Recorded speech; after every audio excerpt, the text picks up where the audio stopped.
21st century, doing something mean to it. How you doing? I'm Tommy Tex. This is Sean Chadbourne from Clinch MMA. We're going to go over an overhook butterfly sweep.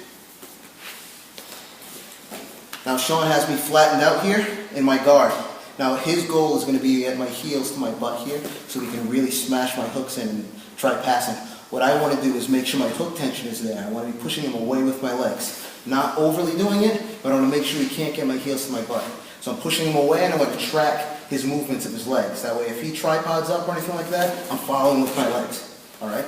So next thing that I'm going to want to do is choose a side. I'm going to want to overhook this side. So I swim underneath the arm. So I want his hand to touch the mat.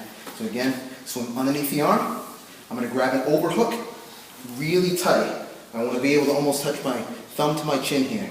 I'm grabbing an overhook really tight, and I want to make sure my elbow is tight on top of his elbow. I don't want his base arm to come out at all. So I want to make sure that my hook and my elbow is really tight on his elbow and clamp down.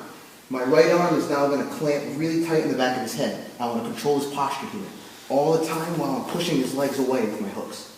Alright, my next move from here now, because he's going to be moving around a little bit, is to take my hand and feed it underneath his neck. Under his neck, and I'm going to grab his shoulder over here. Now when I grab his shoulder, I want to make sure I push down with my hand and up with my wrist. Kind of lift his chin here. Alright? Now once I get to this position, I immediately have to go to my hip. The same hip that has the overhook, I'm going to that hip because I don't want him to start smashing my leg down and going around the opposite side of the overhook. So I'm under here, I get to my hip. Now I'm going to use my elbow to elevate his head. This is going to throw his base off. It's going to throw his weight really heavy this way. I want to throw his head up, and at the same time, I'm going to start elevating the hook. And get on top, keep him there. Alright? A couple of key points of this move. On your knees really quick, Chadbourne. When I grab here, when I grab his shoulder, I want to make sure that I'm grabbing here and I'm really turning up my wrist. Alright? I don't want to get here and just lift the elbow. I got to turn up the wrist. That's what's going to lift his chin here. Alright? So again, I'm going to be flat on my back. He has control. I'm going to make sure my hook tension is there, pushing his legs away.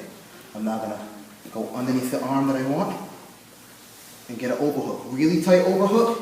My thumb to my chin, really tight, and my elbow on top of his elbow, clamp down to my ribs. At the same time, I need to grab a really good hook on his head. I'm going to control his posture. If I don't control his posture, he's going to get up and take his arm out.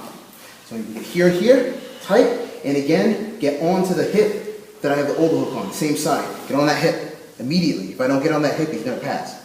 So I get here. Once I get in the position I need to get into, I'm now feeding underneath his neck, grabbing that shoulder, and now I'm going to elevate my wrist. Elevate my wrist, start lifting my elbow, and elevate that hook up, up, up, till I get on top.